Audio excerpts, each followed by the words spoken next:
भगवते वासुदेवाय आम गला भिडियो रे अस्थि तत्व पर आलोचना करथिले। आज आम जल तत्व शुक्र तापर आलोचना करिबा।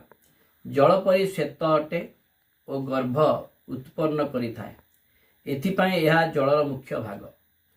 अन्य अर्धभाग चारि भाग होई अर्थात मांस, कांति, धावन, उदराकाश यह पृथ्वी आदि चारि भूतरे मिसे।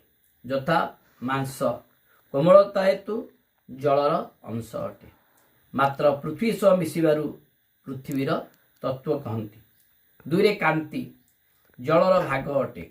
जलर मुह धोइले मुखर कांति बढ़ी थाए।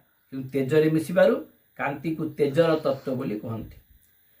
तृतीय धावन पानी परि चलयमान होइबारु जलर भाग अटे। मात्र वायुरे मिसिबारु वायुर तत्व कहा जाए। चतुर्थ उदराकाश जल रहिबार स्थान उदर एतु जलर तत्व अटे। आकाश संगे मिसिबारु यह आकाशर तत्व कहती।